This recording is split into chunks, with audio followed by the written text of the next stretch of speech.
Hello students, good morning to all of you. Students, आज के इस वीडियो में हम क्लास 9th के चैप्टर मोशन या गति के अंतर्गत चाल या स्पीड की स्टडी करेंगे। तो स्टूडेंट्स, यहाँ पर सबसे पहला क्वेश्चन आता है कि जो चाल होती है या स्पीड होती है, यह किसी दूसरी भौतिक राशि से संबंधित होती है, किसी के साथ जुड़ी हुई होती है। तो इसका आंसर होता है हाँ। चाल हमेशा दूरी के साथ संबंधित होती है या चाल दूरी के साथ, डिस्टेंस के साथ जुड़ी हुई होती है। तो एक पहला पॉइंट हो जाता है कि जो चाल होती है, चाल दूरी, डिस्टेंस के साथ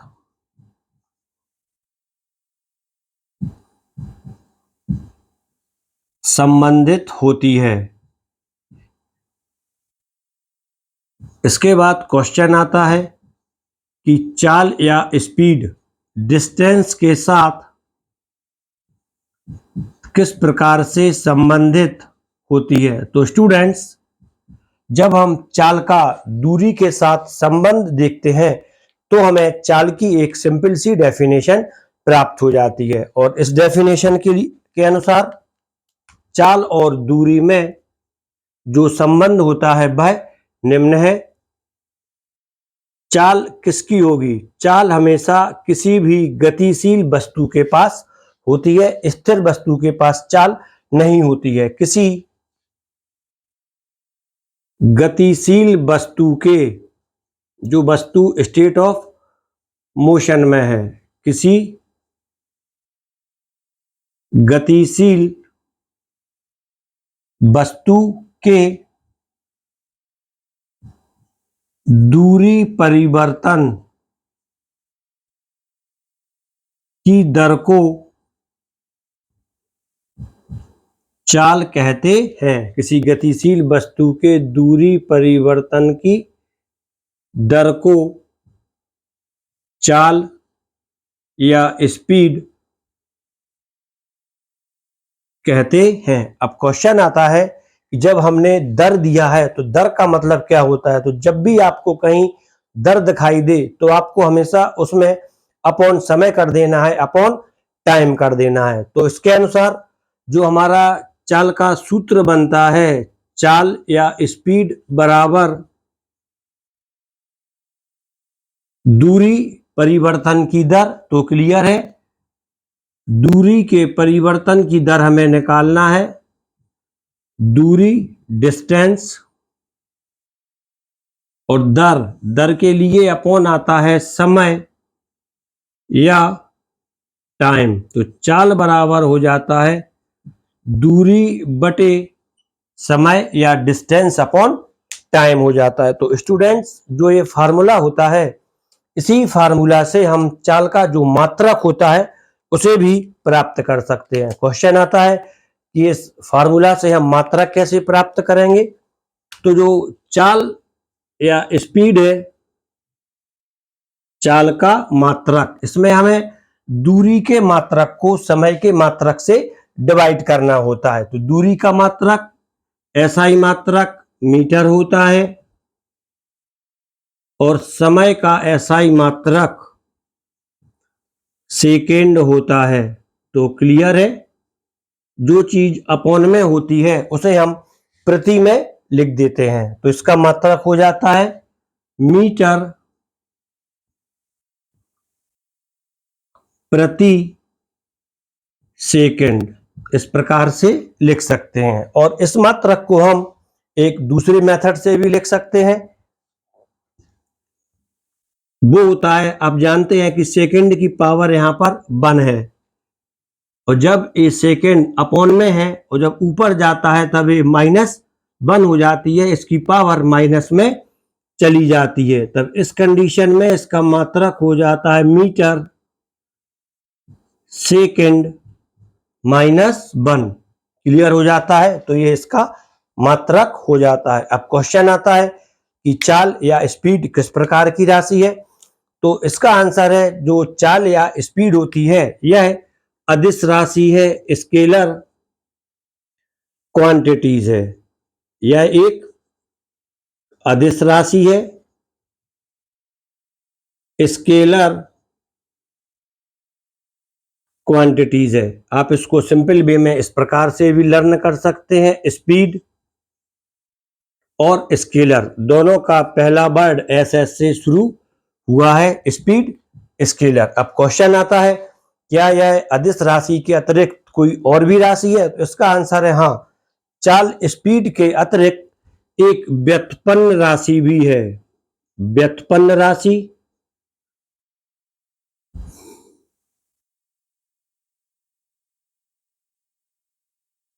या डिराइव्ड क्वांटिटीज है। व्युत्पन्न राशि जो मूल राशियों से प्राप्त की जाती है। दूरी लंबाई मूल राशि है, समय मूल राशि है। आपने इसका जो मूल राशियां होती हैं 9th में आपने पहले चैप्टर में पढ़ाई होगा मापन की पद्धतियों में। यह एक व्युत्पन्न राशि है और मीटर प्रति सेकंड यह एक व्युत्पन्न मात्रक है, क्योंकि यह मूल मात्रकों से प्राप्त किया जाता है, इसलिए यह व्युत्पन्न मात्रक होता है। क्लियर हो जाता है। अदिश राशि है, स्केलर क्वांटिटीज भी होती है। अब क्वेश्चन आता है कि हम इस चाल को किस प्रकार से व्यक्त कर सकते हैं, किस प्रकार से रिप्रेजेंट कर सकते हैं। तो उसके लिए हम एक सिंपल या छोटा सा एग्जाम्पल लेते हैं। माना कोई वस्तु या हम गतिशील वस्तु ले लें या ट्रक ले लें, XYZ कुछ भी। माना कोई बस 90 किलोमीटर की दूरी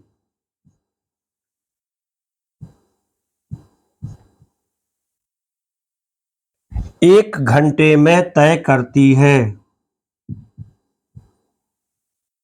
किलोमीटर की दूरी एक घंटे में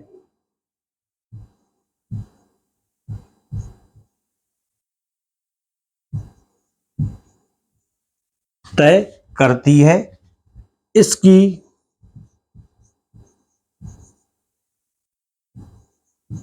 चाल की गणना कैलकुलेशन किलोमीटर पर आवर में एवं मीटर प्रति सेकंड में कीजिए।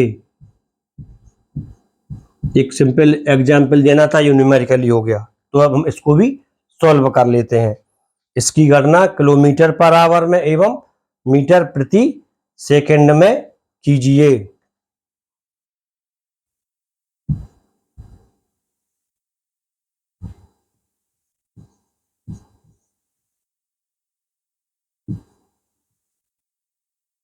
ये अपना क्वेश्चन हो जाता है। तो आप यहां पर देखते हैं, यहां पर आपको क्या क्या दिया गया है। गिवन क्या है?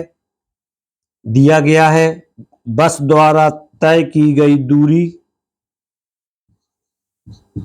बस द्वारा, ये आपको लिखना है, दिया है बस द्वारा तय दूरी बराबर 90 किलोमीटर। क्लियर है।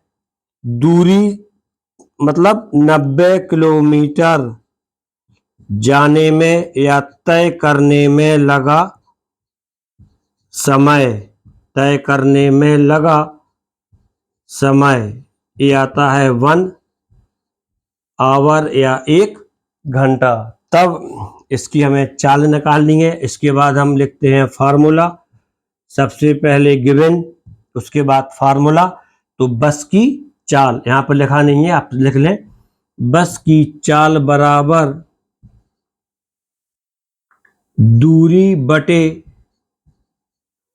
समय। दूरी बटे समय। तो इसकी दूरी कितनी आई है? 90 किलोमीटर। समय आया है 1 आवर। तो इसकी जो चाल आ जाती है वह आ जाती है 90 किलोमीटर प्रति घंटा। क्लियर हो जाता है। लेकिन यहाँ पर हमें जो इसकी चाल है वह SI सिस्टम में निकालनी है, मीटर प्रति सेकंड में। तो स्टूडेंट्स, कई बार इस तरह का क्वेश्चन भी आता है कि आपको कोई भी क्वेश्चन में चाल किलोमीटर पर आवर में दी जाती है, किलोमीटर प्रति घंटे में दी जाती है और आपको मीटर प्रति सेकंड में बदलना होता है। तो आप इसको कैसे बदलते हैं, अब हम उसकी भी स्टडी यहीं पर करते हैं। इसको रफ करते हैं।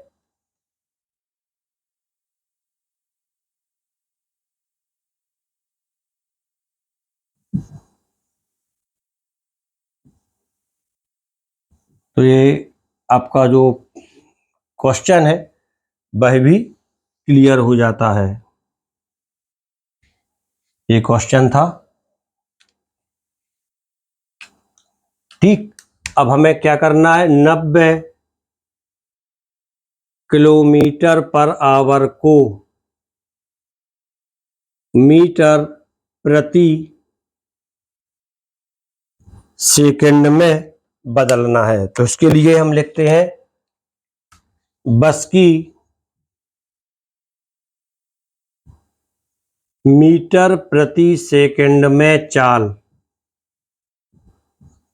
बस की मीटर प्रति सेकंड में चाल, ठीक। सबसे पहले आप इसको लिख लें 90 किलोमीटर पर आवर, पर अपॉन में चला जाएगा, आवर इतना हो जाएगा, क्योंकि प्रति और प्रति का मतलब होता है अपॉन, अपॉन में क्या जाएगा, आवर। क्लियर है। इसके बाद 1 किलोमीटर में कितने मीटर होते हैं, इसका वर्ड होता है 1000 मीटर।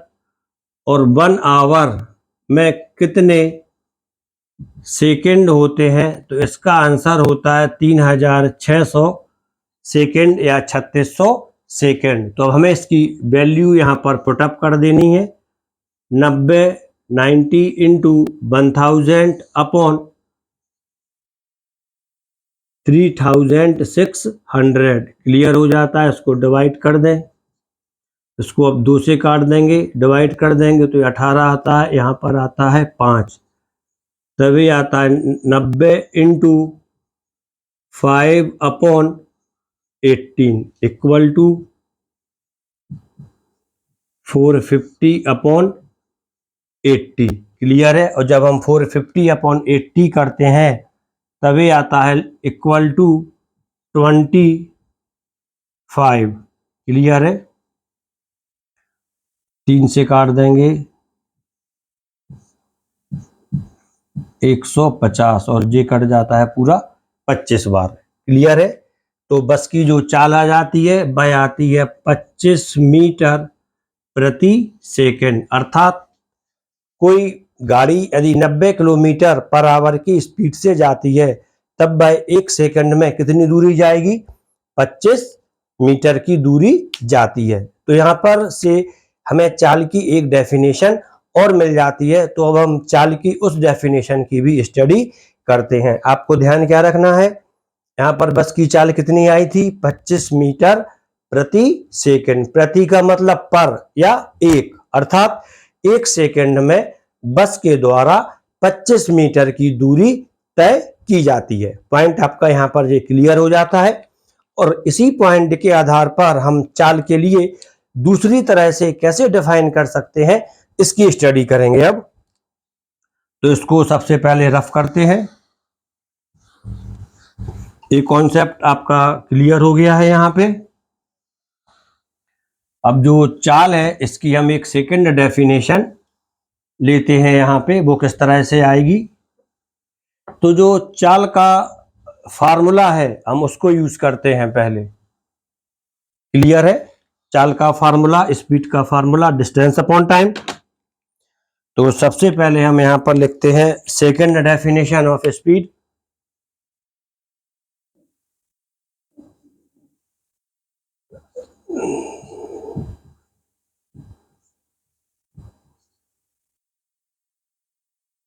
चाल की द्वितीय परिभाषा, चाल बराबर दूरी, डिस्टेंस अपॉन टाइम, दूरी बटे समय। क्लियर हो जाता है। और यदि जो समय है टी है इसकी वैल्यू हम 1 सेकेंड कर दें, यदि समय इक्वल टू हम कर देते हैं 1 सेकेंड 1 सेकेंड, तब चाल का जो फार्मूला है, स्पीड का जो फार्मूला है, या इस प्रकार से हो जाता है। चाल बराबर चाल इक्वल टू दूरी अपॉन 1, अर्थात चाल इक्वल टू दूरी हो जाता है। क्लियर है यहाँ पर? तो इसी आधार पर हम चाल की स्पीड की एक और डेफिनेशन दे सकते हैं। आपको ये डेफिनेशन यहाँ से शुरू करनी है। 1 सेकेंड से किसी गतिशील वस्तु के द्वारा, शॉर्ट में आप लिख लें, सेकेंड डेफिनेशन में कैसे शुरू करना है आपको, किसी गतिशील वस्तु के द्वारा 1 सेकेंड में तय की गई दूरी को उसकी चाल कहते हैं। किसी गतिशील वस्तु के द्वारा 1 सेकेंड में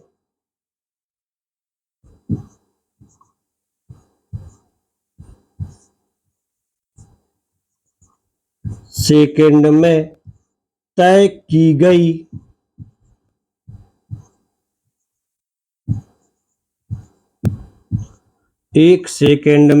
की गई दूरी को उसकी चाल कहते हैं। तो ये आपकी चाल की सेकंड डेफिनेशन बन जाती है। और जो 1 सेकेंड है, 1 सेकेंड के लिए हम एक दूसरा वर्ड यूज करते हैं, एकांक समय। इसका दूसरा वर्ड क्या होता है, समतुल्य हो जाता है एकांक समय। तब आपकी जो सेकंड डेफिनेशन है वह क्या हो जाती है, एकांक समय में किसी वस्तु द्वारा, एकांक समय में किसी गतिशील वस्तु द्वारा तय की गई दूरी को उसकी चाल कहते हैं। क्लियर है? एकांक समय में तय की गई दूरी वस्तु की चाल कहलाती है। अब ये डेफिनेशन आपको काफी अच्छे से समझ में आ गई होगी और याद भी हो गई होगी। तो स्टूडेंट्स, ये चाल की सेकंड डेफिनेशन भी थी। अब यहाँ पर क्वेश्चन एक और आता है कि अभी हमने जो वस्तु की चाल दी गई थी किलोमीटर पर आवर में, उसको हमने मीटर पर सेकंड में कन्वर्ट किया था।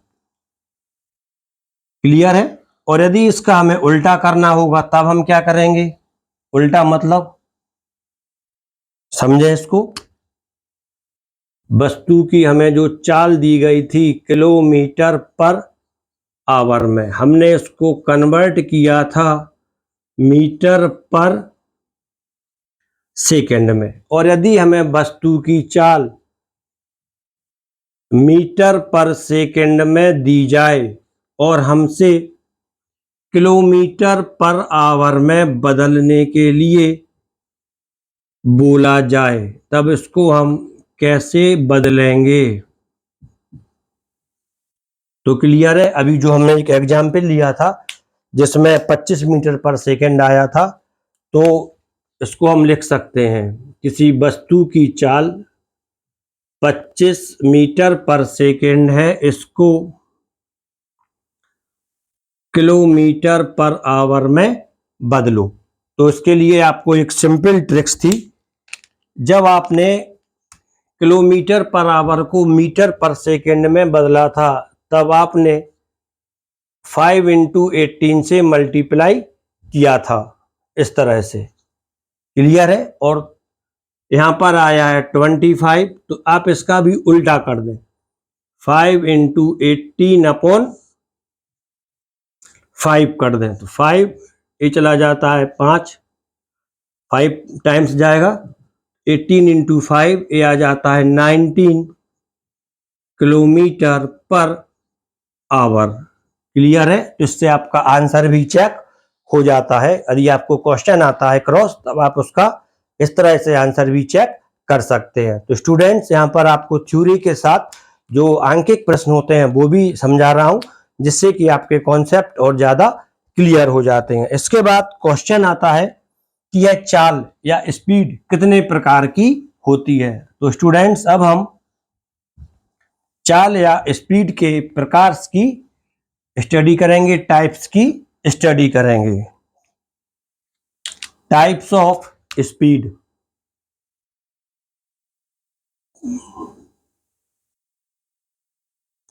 टाइप्स ऑफ स्पीड, चाल के प्रकार।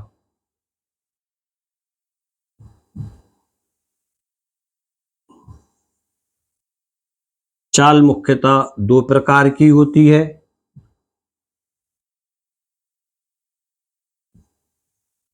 एक समान चाल,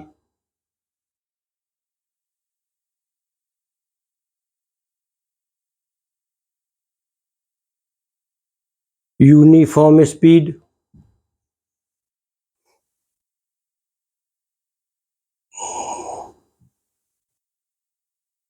एक समान चाल या यूनिफॉर्म स्पीड, और दूसरी होती है असमान चाल।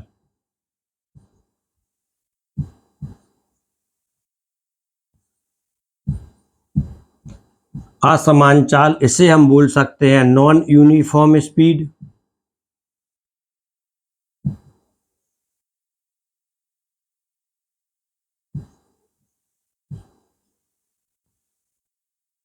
या वेरिएबल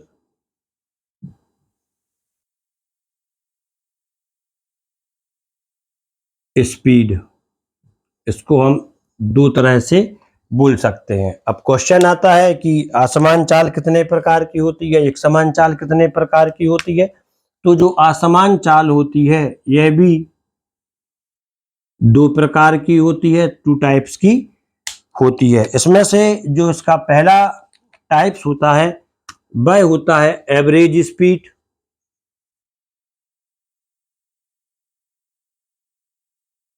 या औसत चाल। एवरेज स्पीड या औसत चाल। और जो इसकी दूसरी टाइप वाली चाल होती है वह होती है तात्कालिक चाल।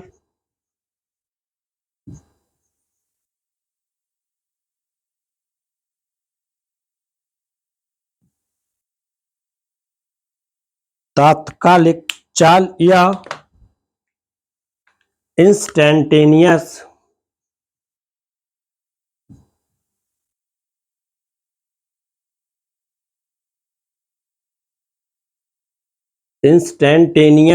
स्पीड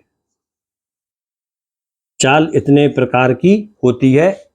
आप सिंपल वे में लिख सकते हैं कि ये चाल या स्पीड चार प्रकार की होती है। एक समान चाल, असमान चाल, औसत चाल और तात्कालिक चाल। क्लियर हो जाता है। अब क्वेश्चन आता है कि एक समान चाल क्या होती है। तो स्टूडेंट्स जब आप देखते हैं एक समान, यानी इसमें कुछ ना कुछ समान होना चाहिए तभी ये एक समान चाल कहलाएगी, यूनिफॉर्म स्पीड कहलाएगी। और जो चाल होता है, चाल के लिए हम दो चीजों के द्वारा व्यक्त करते हैं, दूरी और समय। तो एक समान चाल में ये दोनों चीजें समान होना चाहिए। क्लियर है। मतलब जब कोई वस्तु समान समय में समान दूरी तय करती है तब उसकी चाल एक समान चाल कहलाती है। एक समान, समान क्या रहेगा, दूरी भी समान रहेगी और समय भी समान रहेगा, क्योंकि चाल बराबर दूरी बटे समय, डिस्टेंस अपॉन टाइम। एक समान चाल जब कोई वस्तु, आप इसको लिख लें, जब कोई वस्तु समान समय में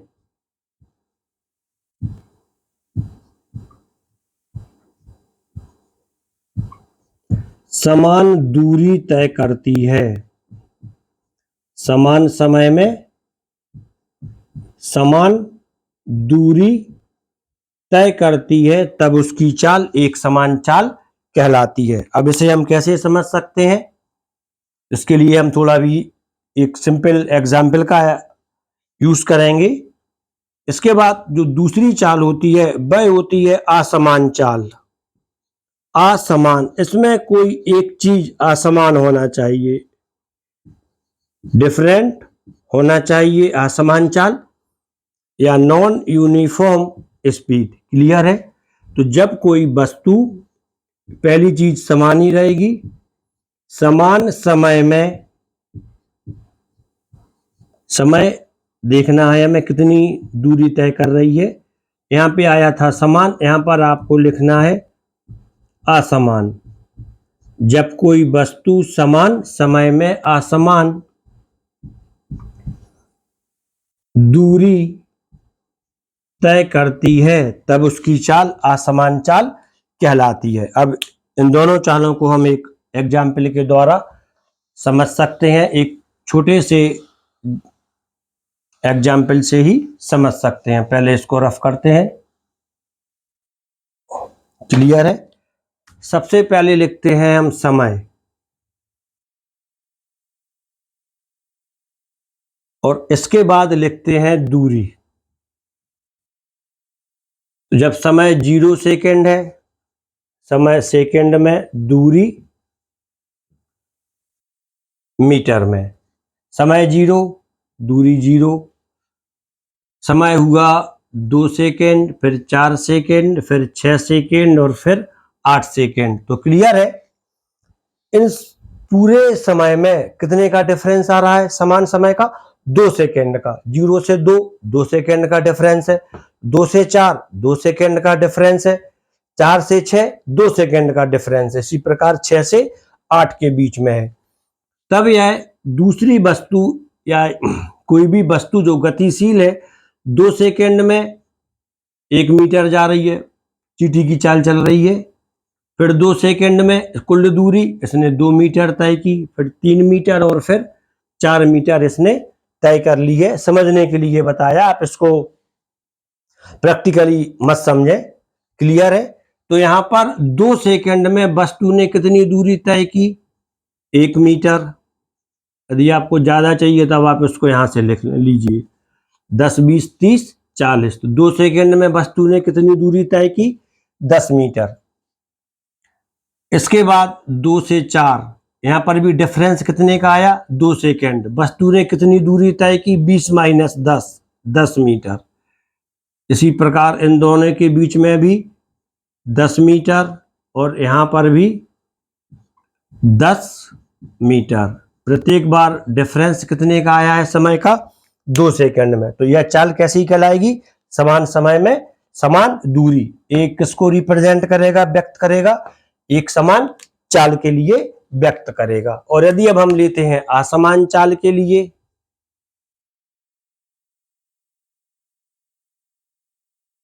ये था एक समान चाल।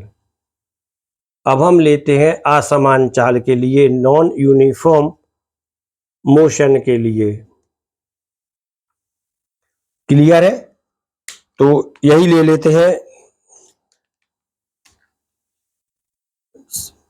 सेकंड में और मीटर में। यहां पर सेकंड में समय है और दूरी मीटर में है। समान समय 0, 2, 4, 6 और 8। क्लियर है? यहाँ पर 0 पर वस्तु 0 पर है, इसके बाद ये 10 मीटर चलती है, इसके बाद फिर ये 30 मीटर चल जाती है, फिर ये 50 चलती है, फिर ये 60 चलती है। तो क्लियर है? यहाँ पर जो 2 सेकेंड का टाइम पीरियड है, इस 2 सेकेंड में वस्तु ने कुल 10 मीटर की दूरी तय की है। और इसके बाद 2 से 4 ये पुनः 2 सेकेंड है, वस्तु ने 30 माइनस 10 यहाँ पर 20 मीटर की दूरी तय की है। क्लियर है? यहाँ पर और कर देते हैं 40। क्लियर है? यहाँ पर कर देते हैं 55। ठीक, समझने के लिए। और यहाँ पर 2 सेकेंड में वस्तु ने 10 मीटर की दूरी तय की और यहाँ पर 2 सेकेंड में वस्तु ने 15 मीटर की डिस्टेंस कवर की है। तो क्लियर है? वस्तु समान समय में असमान दूरी तय कर रही है। इस कंडीशन में वस्तु की चाल कौन सी आएगी? असमान चाल। क्लियर हो जाता है। अब जो असमान चाल थी ये दो प्रकार की होती है। पहली औसत चाल, क्लियर हो जाती है, और तात्कालिक चाल। तो अब हम पहले औसत चाल की स्टडी करेंगे। औसत चाल क्या होती है? Average speed. इसको रफ किया। औसत चाल, औसत चाल आप जानते ही हैं गणित में औसत किसे कहते हैं?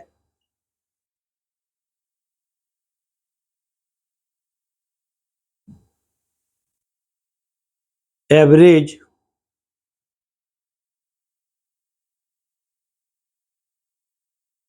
स्पीड।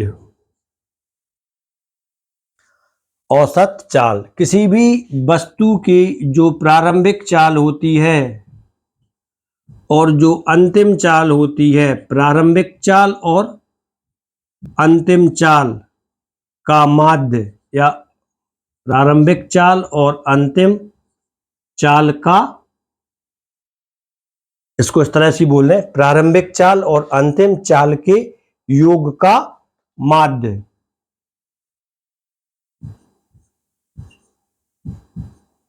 चाल के योग का माध्य वस्तु की औसत चाल कहलाता है। माध्य का मीन्स डिवाइड बाई 2। क्लियर है? प्रारंभिक चाल यदि यह u है, अंतिम चाल v है, इनका माध्य u plus b equal upon 2 हो जाता है, जो कि इसके औसत चाल को व्यक्त करता है। पॉइंट हो जाता है u plus b upon 2। Clear है? औसत चाल मात्रा कोई भी चाल हो, मीटर पर सेकेंड ही रहेगा। इसके लिए हम दूसरी तरह से भी डिफाइन कर सकते हैं औसत चाल के लिए। सेकंड वे में, कोई वस्तु है भाई ए से बी तक जा रही है और ये डिस्टेंस कई छोटे छोटे पार्ट्स में डिवाइड है। इसको कर दिया यहां पर x, इसको लिख देते हैं y। a और x की डिस्टेंस ये s1 है, x और y की डिस्टेंस s2 है, y और b की डिस्टेंस s3 है। क्लियर है? और S1 दूरी तय करने में, S1 इसको आप यहां पर लिख ही लें, S1 दूरी, S2 दूरी, S3 दूरी। S1 दूरी तय करने में T1 समय लगता है और S2 दूरी तय करने में T2 समय लगता है। S3 दूरी तय करने में T3 समय लगता है। तब वस्तु की जो औसत चाल होती है वह वस्तु के द्वारा तय की गई समस्त दूरी में इस दूरी को तय करने में लगे समय से डिवाइड करने पर प्राप्त होती है। अर्थात कुल दूरी अपॉन कुल समय, वस्तु द्वारा तय की गई कुल दूरी बटे या अपॉन इस दूरी को तय करने में लगा कुल समय, वस्तु की औसत चाल कहलाता है। फॉर एग्जाम्पल आप इसको समझ लें, औसत चाल बराबर इस कंडीशन में कितनी हो जाएगी?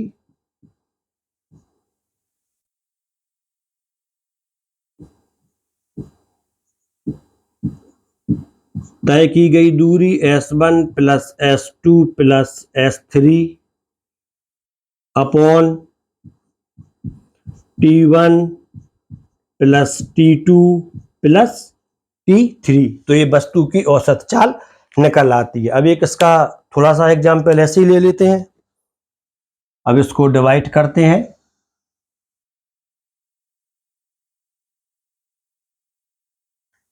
इसमें हमने औसत चाल के दो फार्मूला लिए थे कि कोई वस्तु, इस तरह से क्वेश्चन भी आ सकता है, प्रारंभिक वेग u बराबर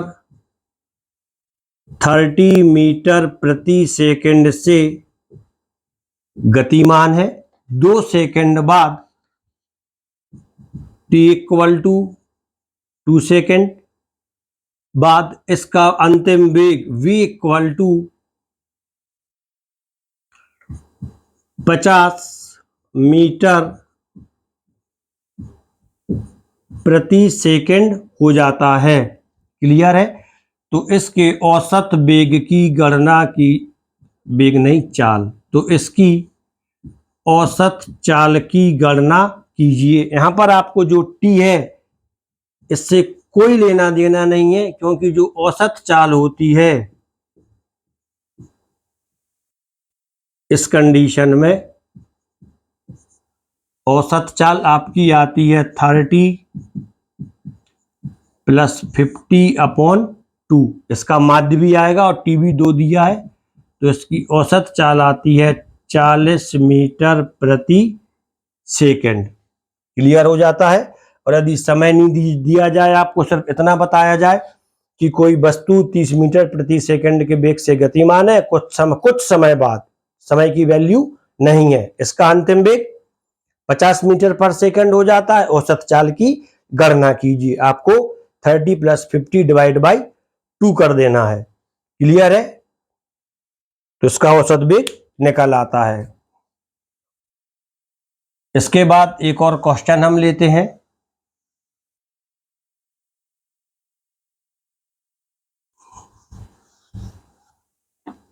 कि कोई गतिशील वस्तु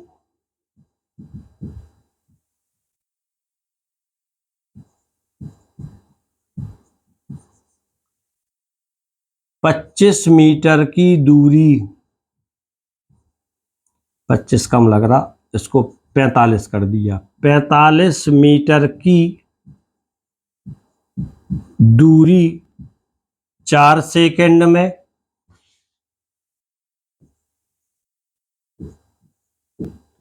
एवं 45, 55 कर देते हैं इसको, 55 मीटर की दूरी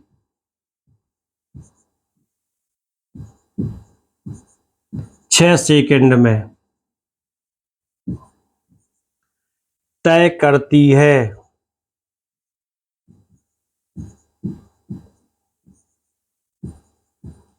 इसकी औसत चाल की गणना कीजिए। औसत चाल की गणना कीजिए। तो आपको इसमें क्या दिया गया है, सबसे पहले आप देखें कि S1 वस्तु द्वारा तय की गई दूरी S1 इक्वल टू 45 मीटर, और 45 मीटर की दूरी तय करने में लगा समय T1 इक्वल टू 4 सेकेंड। इसी प्रकार S2 इक्वल टू 55 मीटर और T2 equal to 6 second. Clear है? तब इसकी औसत चाल, फॉर्मूला आप कौन सा लगाएंगे, आपको पता है, average speed S1 + S2 divide by T1 + T2। S1 45 + 55 divide by 4 + 6 equal to 100/10। Clear हो जाता है? तो ये आती है 10 मीटर पर सेकेंड। ये वस्तु की औसत चाल आ जाती है कि वस्तु की औसत चाल 10 मीटर प्रति सेकेंड रहेगी। यदि इसके पहले वाले सेकंड में कहीं वेग निकल गया हो या मैंने वेग बोल दिया हो तो आप उसको चाल समझें। इसके अगले वाले वीडियो में हम जो वेलोसिटी है, वेग है, उसकी डिटेल स्टडी करेंगे। क्लियर हो जाता है? तो इसका जो पर सेकंड वेग आता है वह कितना आता है, 10 मीटर पर सेकंड। इस तरह से इसका ये दूसरा तरह से औसत वेग कैसे आता है उसकी भी स्टडी हो जाती है। इसके बाद जो लास्ट होता है वह होता है तात्कालिक वेग या इंस्टेंटेनियस वेग। अब हम उसकी स्टडी करेंगे। इसमें हमारे न्यूमेरिकल्स काफी हो चुके हैं, थ्योरी के साथ ही न्यूमेरिकल्स चले हैं यहाँ पे। तात्कालिक वेग, आप जब किसी 4 व्हीलर में सफर करते हैं या 2 व्हीलर में सफर करते हैं, यात्रा करते हैं, तब आप देखते हैं उसकी स्पीड इंस्टेंटेनियस, वेग नहीं, चाल।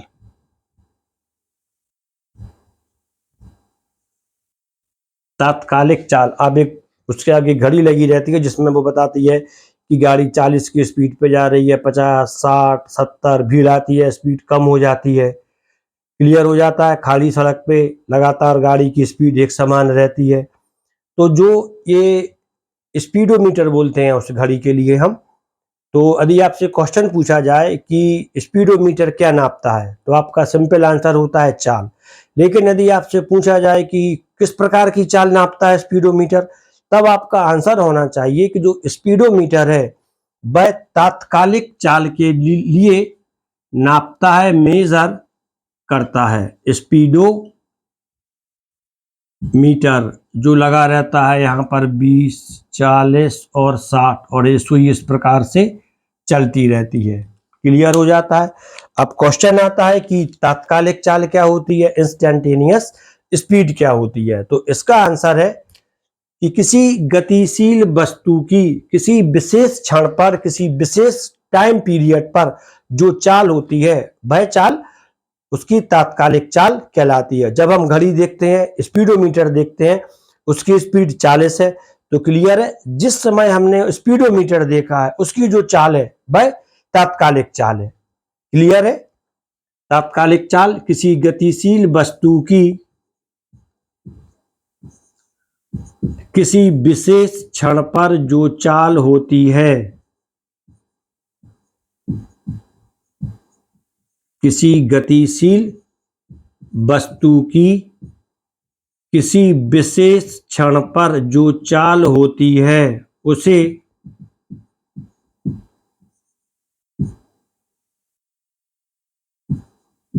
क्षण या समय पर जो चाल होती है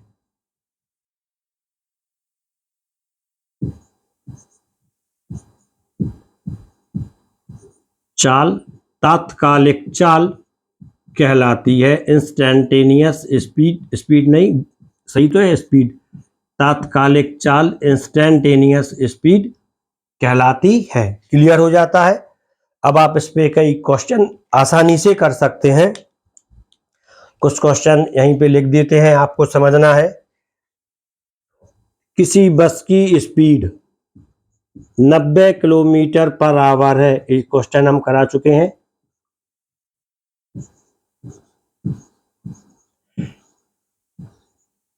नब्बे 19 किलोमीटर पर आवर है, इसे मीटर पर सेकेंड में बदलिए,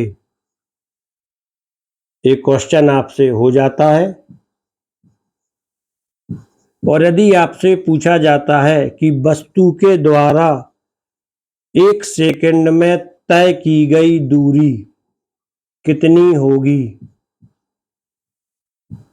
तो जो उसकी चाल मीटर पर सेकंड में आती है वही 1 सेकंड में तय की गई दूरी हो जाती है। इसकी हमने जो मीटर पर सेकंड में चाल निकाली थी वह कितनी आई थी, 25। तो इसके द्वारा 1 सेकंड में तय की गई दूरी 25 मीटर आएगी। ये कॉन्सेप्ट आपका समझ में आ गया है। और यदि 3 सेकंड में इसके द्वारा तय की गई दूरी पूछी जाती है आपसे, तब इसको 25 इंटू 3 कर देना, ये आ जाता है 75 मीटर आ जाता है। तो ये आपका क्वेश्चन सॉल्व हो जाता है, क्लियर है, सिंपल है क्वेश्चन। इसके बाद एक क्वेश्चन और देखते हैं कि पृथ्वी और सूर्य, ठीक है, ये है पृथ्वी तक सूर्य का प्रकाश आने में 8 मिनट लगते हैं, लगभग 8। सूर्य का प्रकाश आने में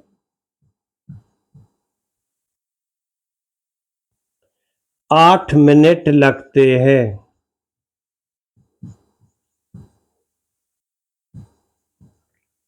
पृथ्वी व सूर्य के बीच की दूरी ज्ञात कीजिए। पृथ्वी और सूर्य के बीच की दूरी ज्ञात कीजिए। तब इस तरह का जो क्वेश्चन आता है तो आपको पता होना चाहिए प्रकाश की चाल कितनी होती है। प्रकाश की चाल ये होती है, प्रकाश की चाल बराबर 3.0 इंटू 10⁸ मीटर पर सेकेंड। इसको सॉल्व भी कर देते हैं। प्रकाश की ये चाल हो जाती है, प्रकाश की चाल। क्लियर है। पृथ्वी से सूर्य तक प्रकाश आने में लगा समय, प्रकाश आने में लगा समय ये लग रहा है 8 मिनट। क्लियर है। तो आप इसको सेकंड में कन्वर्ट कर लें, 8 इंटू 16 सेकेंड, क्योंकि यहाँ पे चाल मीटर पर सेकंड में दी है तो आपको समय भी किस में चाहिए, सेकंड में चाहिए। तो ये आता है लगभग 480 सेकंड। इसके बाद जो फार्मूला होता है आपको वो लगाना है। इसका फार्मूला क्या होता है, ये तो हो गया तात्कालिक चाल।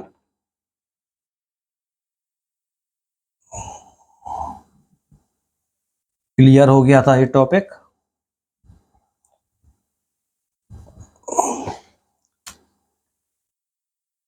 तो जो चाल होती है, speed equal to distance upon time.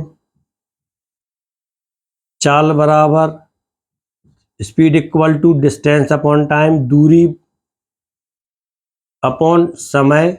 तब दूरी इक्वल टू कितनी आएगी, डिस्टेंस इक्वल टू चाल गुणित समय। अर्थात यहाँ पर जो चाल आई है वह किसकी चाल आएगी, प्रकाश की चाल आएगी। और जो समय लगा है वह प्रकाश के सूर्य से पृथ्वी तक आने में लगा समय। प्रकाश के सूर्य से पृथ्वी तक आने में लगा समय। तो इसकी प्रकाश की चाल 3.0 इंटू 10⁸ इंटू 480 सेकेंड। आप इसको मल्टीप्लाई कर लेंगे तो पृथ्वी और सूर्य के बीच की आपको डिस्टेंस मिल जाती है। आप इसको मल्टीप्लाई आसानी से कर लेंगे, क्लियर हो जाता है। तो स्टूडेंट्स, आज के इस वीडियो में आपने चाल क्या होती है, कितने प्रकार की होती है और इससे संबंधित जो न्यूमेरिकल्स हैं उनको काफ़ी आसानी से समझ लिया है। ये आपके लिए इम्पोर्टेंट था। तो आप लगातार मेरे साथ इसी प्रकार से जुड़े रहें। वीडियो के लिए लाइक कर दें, चैनल के लिए सब्सक्राइब जरूर कर लें और इसे शेयर भी करते जाएं वीडियो को, जिससे आपके फ्रेंड्स भी इसका लाभ उठा पाएँ, फ़ायदा उठा पाएँ। Thank you.